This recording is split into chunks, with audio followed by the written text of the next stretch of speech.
Hi, welcome to our event today. I'm Naomi Martin. I'm a reporter at the Boston Globe, and I'm here with Carolyn Jones, Lisa Frank, Cathlyn Robinson, and we're going to be discussing the film In Case of Emergency, and it's having its world premiere. The film delves into the role of emergency nurses on the front lines of many of our nation's biggest public health challenges, from the opioid crisis to gun violence to lack of insurance. Of course, in recent months, COVID-19 has shown a bright spotlight on the role of nurses, but they have long tended to many of our wounds, both emotional and physical. Nearly half of all medical care in the U.S. is delivered in emergency departments. So Cathlyn Robinson is a nurse and is featured in the film. And so I'm extremely excited to talk to all of you today. And also would like to mention that Emergency Nurse Week and Appreciation Day are coming up the week of October 14th. So we can, show our appreciation to them then as well. So I guess, first of all, Carolyn, do you want to talk a little bit about how this film came together? What prompted you to do it? Sure. So Lisa and I have been working in the field of nurses for the last 9 years, and we've done a book and 2 films that were looking at issues all across America through the lens of nurses. Everything from poverty and returning war veterans to the prison system, the aged and birth, just kind of across the board. And it has really captured my heart to see the world through this particular lens, because it's so non-judgmental and non-political, and it's really a way of understanding what's going on in the country. So I thought we were finished with all of our nurse films, actually, and then we were approached by the Emergency Nurses Association, which asked us if we'd be interested in doing a project that would examine what's going on in the emergency rooms across the country. And it just captured our imagination and our hearts, because I'll never forget, in this phone call, he said the one thing, Terrence, the gentleman from ENA who called us, said the one thing that really grabbed us, which is that everything that's going on in the news is reflected in the emergency department. And so we were in, and that just was such a great hook. So that's what really drove us. And then we met Cathlyn, like right off the bat in New Jersey at St. Joseph's Hospital. And from there, it just became this quest to really understand what's going on in the emergency departments and open the door for other people to see and better understand. That's great. I know I learned so much watching the film. Cathlyn, I'm curious, what did you think when you first saw it? Just the opening of you sort of, dealing with the emotional stress of the film, of your job. But the film is just very powerful. Can you talk a little bit about what you thought when you first saw it? First saw the film. Well, it's funny, Carolyn and Lisa have been very generous, and they've let me see pieces as we've moved forward, and it's been helpful to sort of take it in parts, because it is a little overwhelming to see yourself and your colleagues on a screen, and Carolyn is a master interviewer. She's kind of amazing, and she knows just the right questions to ask, and so sometimes we would get to the end of having a conversation, I'd be like, what did I just say? And then I would actually watch the film like, oh, okay, well, actually, that was okay. It sounded okay. Because I think your biggest fear is that I feel like I am representing my colleagues and other emergency nurses, and my biggest hope is that what I'm saying is what they would say, that I am their voice. And that's my biggest concern, is I don't want them to say, well, that's not what I would think. I want them to know that what I'm saying is sincere and it's transparent, and I'm hoping that it does reflect how they feel, how they think, and what their impression is of emergency nursing. So it's a little overwhelming to see yourself in a film, particularly because I don't always look very beautiful. But I think it's a very honest look at emergency nursing actually as well. So that's what's important. Thank you. Lisa, I'm curious if you could talk a little bit about what you see as the main takeaways or message that you want the film's watchers to have. That's a great question. I wish I were there with all of you physically so we could have this conversation and this back and forth, and I could ask everyone that watched the film that same question. I really think that we're all hoping that, you know, first and foremost, that people get a glimpse into this world of emergency nursing. As Carolyn mentioned, you know, we've now had this opening with COVID where people all of a sudden started to care about nurses and other healthcare professionals, but that doesn't necessarily mean that they understand what nurses and their colleagues have been dealing with for every day for years up until this moment, and certainly throughout COVID, and we're still in the middle of it.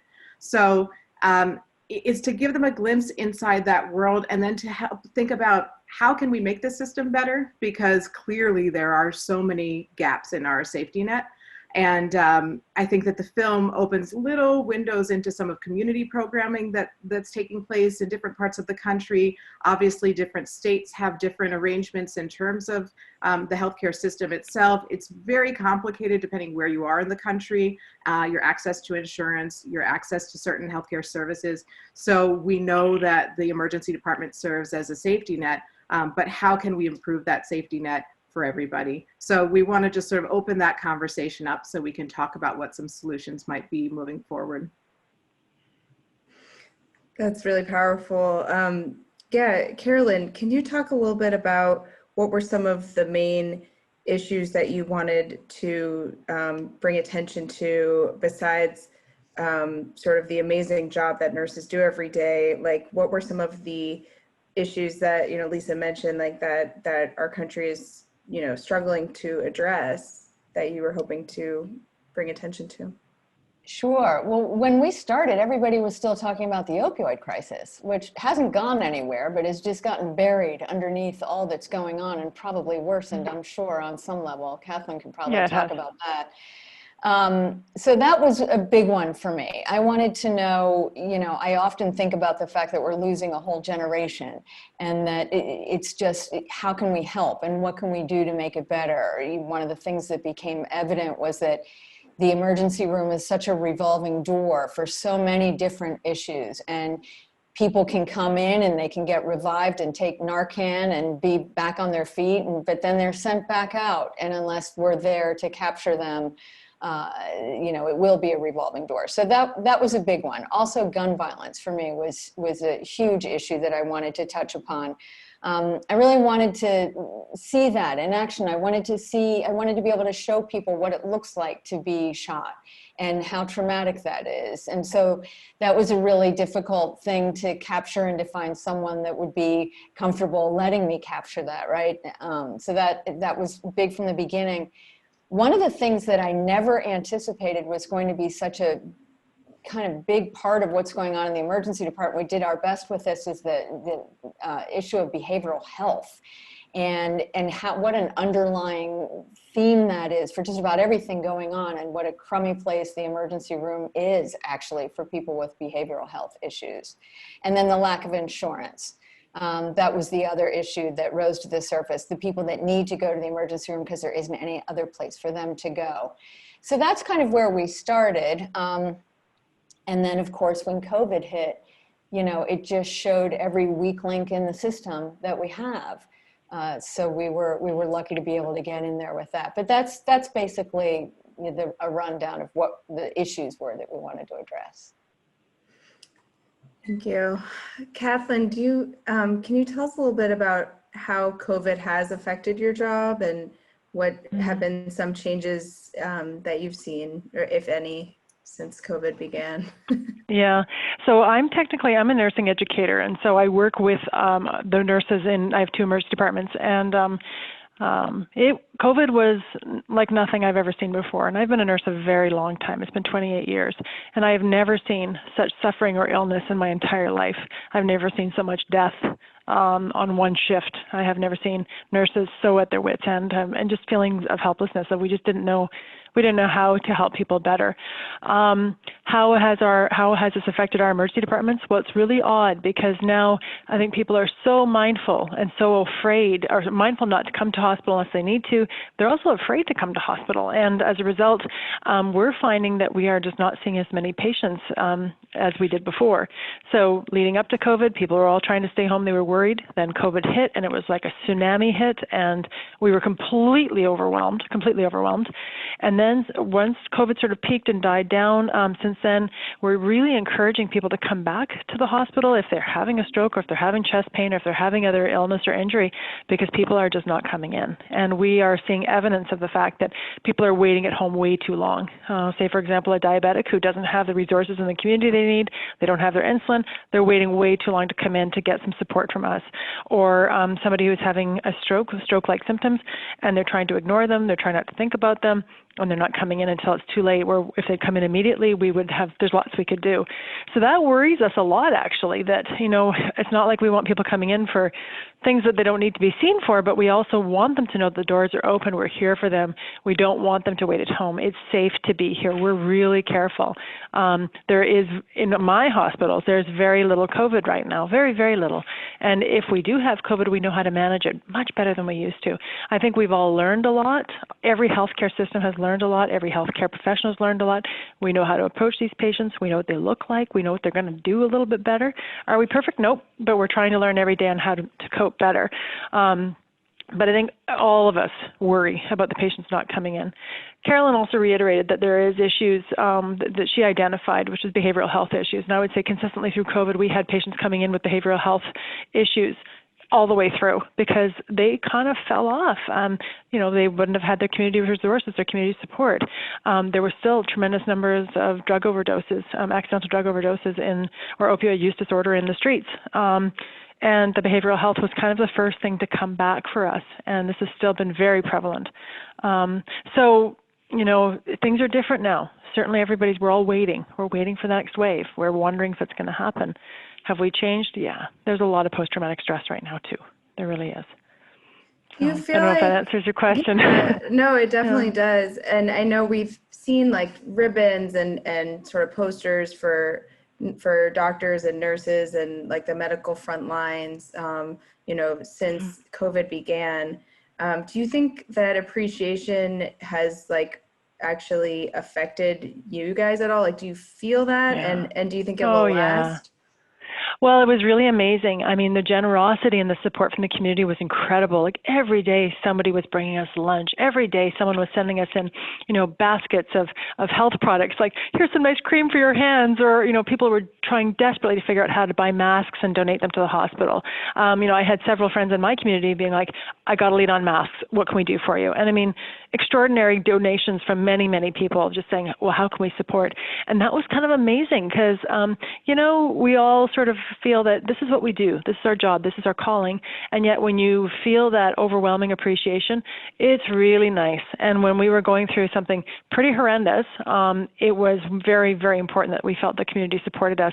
It kept us going. And I hope the community understands that it did keep us going, actually. Those pots and pans that were banging every night at 7 o'clock, I mean, oh yeah, man, it just makes your heart beat a little faster because you feel appreciated, and everybody wants to feel appreciated too. So yeah, the community was incredible.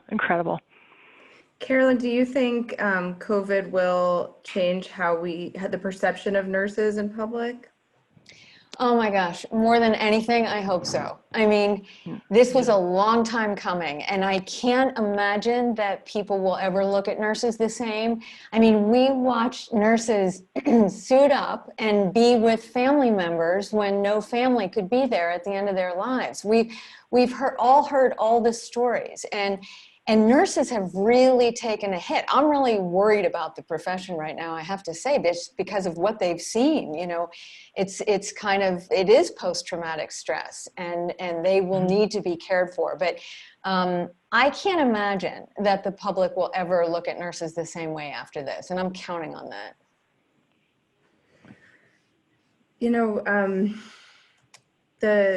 The different nurses that you brought us to, I know there were some in Vermont, there were some in New Jersey.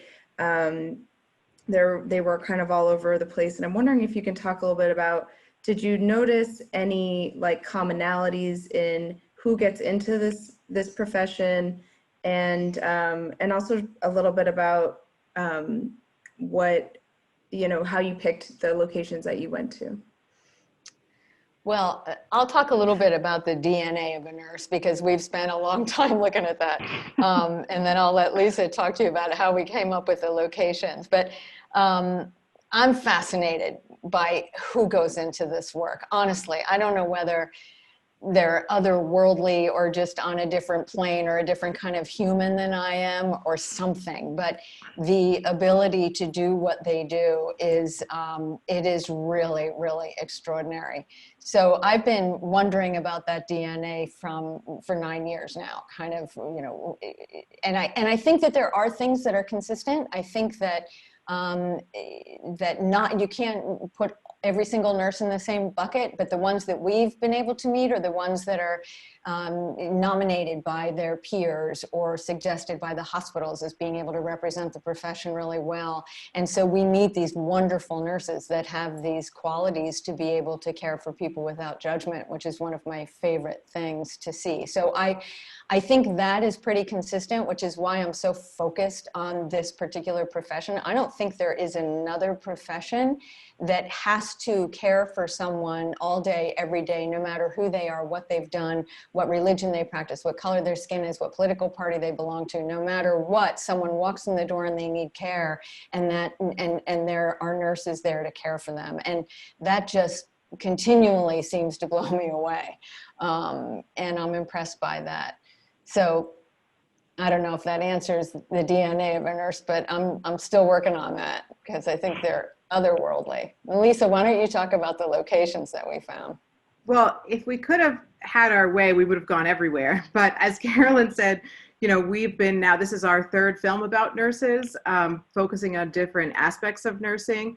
But so we have, and we did a book that Carolyn took photographs of 100 nurses all across the country. So we've now had a chance of really getting to meet nurses pretty much in every corner of the country. For this project, we definitely wanted to make sure we represented sort of a rural setting, urban setting, suburban, south, northeast, so that we would make sure that we weren't missing anything.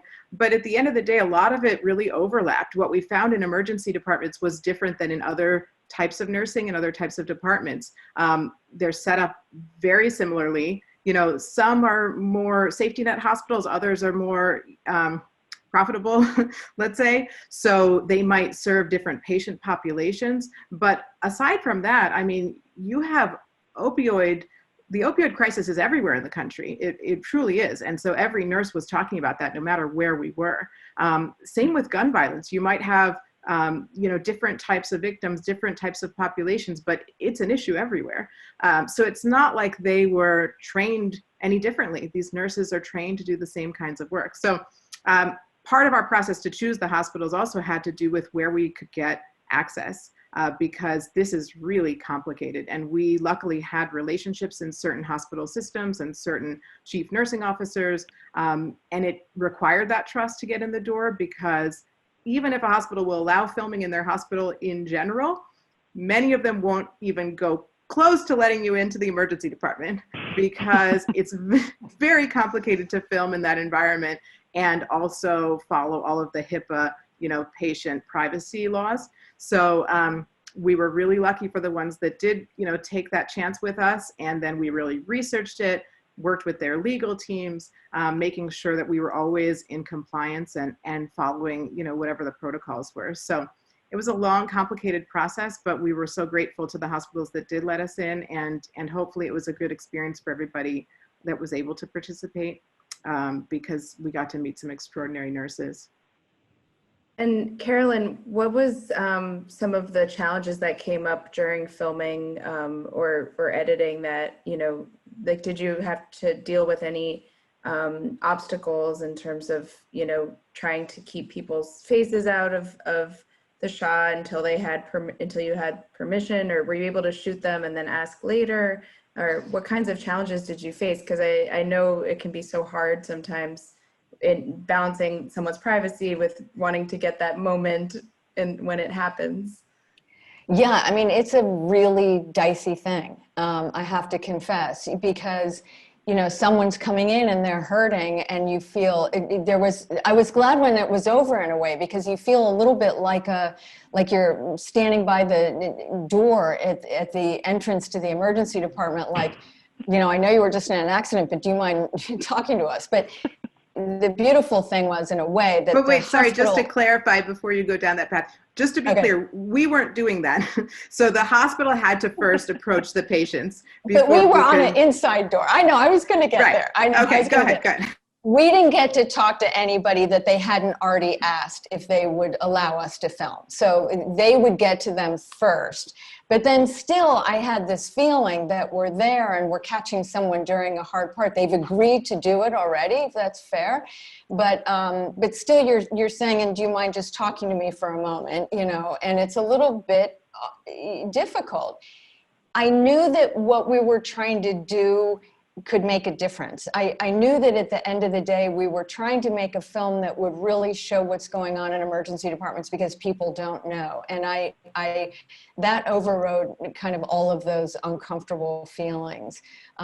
So we didn't ever have an opportunity, nor would the hospitals have let us film anybody who hadn't already agreed to be filmed.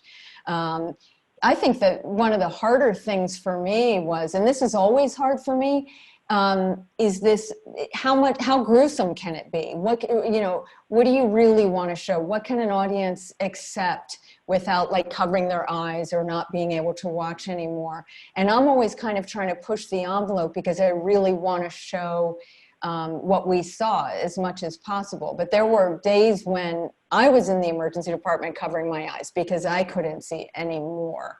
There were days when I watched the first night, I will never forget this, watching Cathlyn work. I had tears rolling down my face just watching what she was dealing with, wondering how in the world we were ever going to make this film.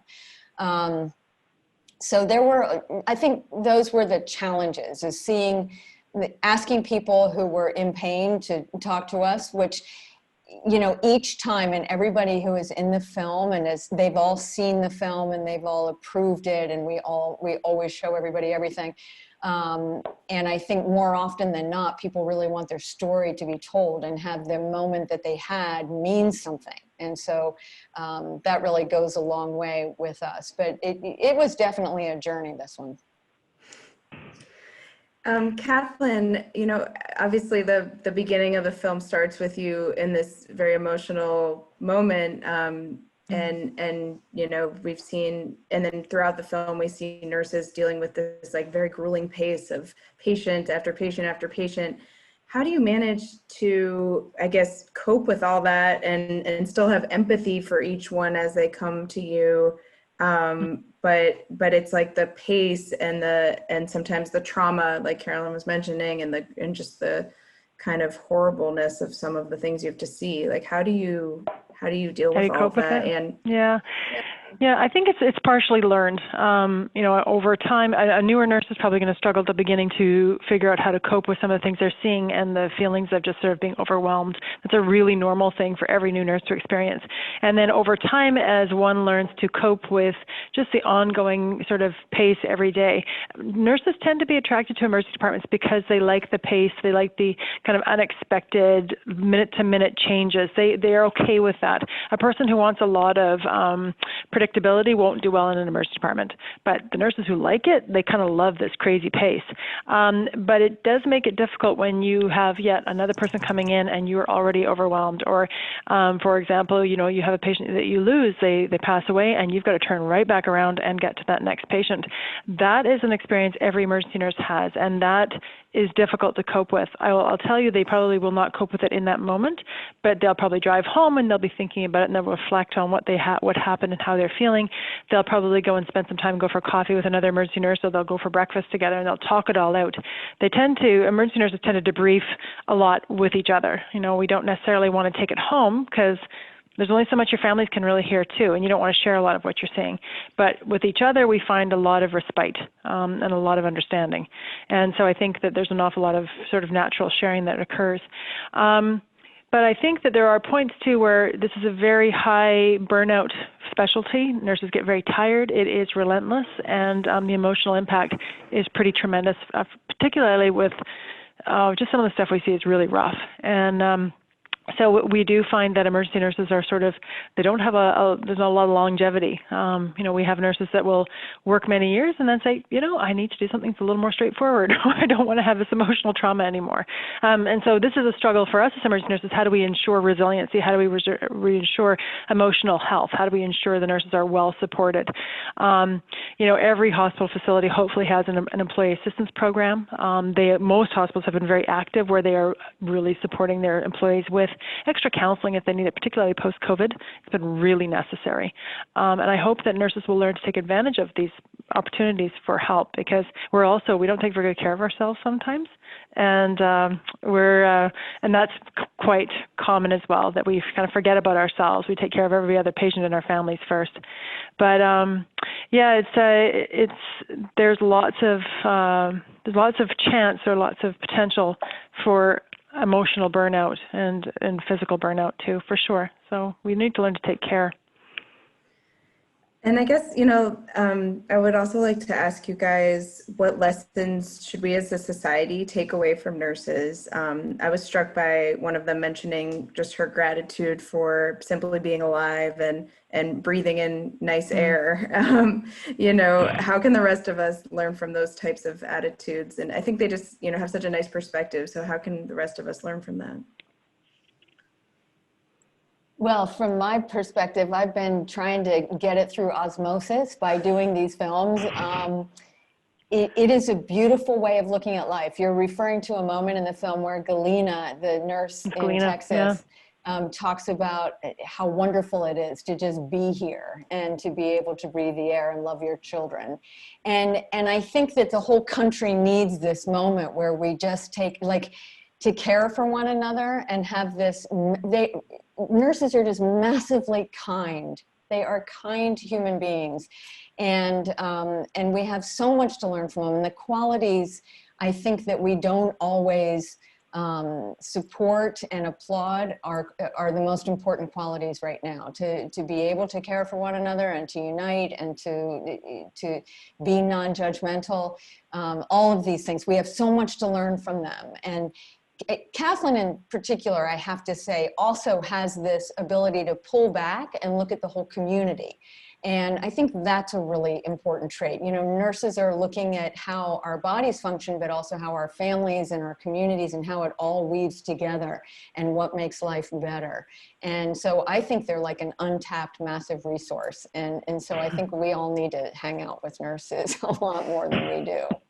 But the other thing is that we're all spending money on mindfulness training and how to be in the moment. And we're trying to listen to podcasts to teach us how to do that. But this is what nurses do every day. They are in the moment. They have to be. And so in a funny way, they've already figured it all out for us. And if we could just find a way, either through osmosis, as Carolyn said, or bottling it up somehow, we could sell it. I'm sure there'd be a market for that.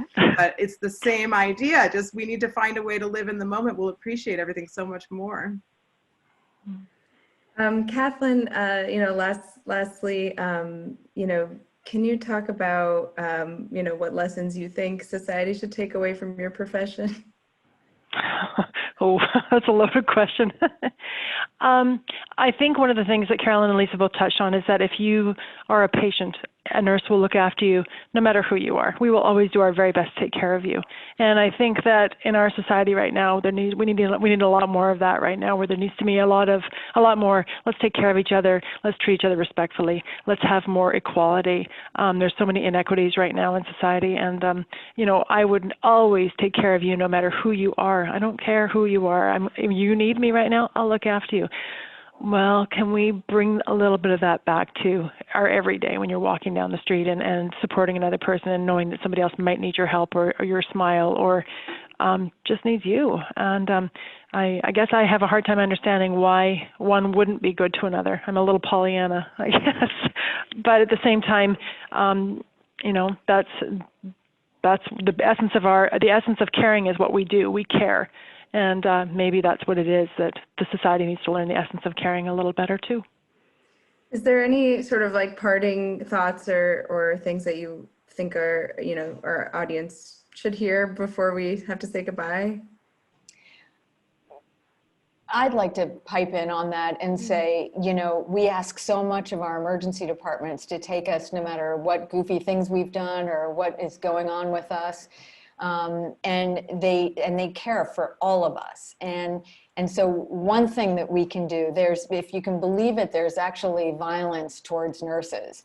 There are people that go into the emergency room and maybe it's a sense of entitlement, maybe it's just being rude, maybe it's whatever. But I think if we could understand who they are and what we're asking of them, that we would be kinder in response to what they do for us. And then lastly, we as community members need to get involved in local organizations that help with handoffs in terms of the opioid crisis or violence or behavioral health, whatever it is. We just all need to get a little bit more involved.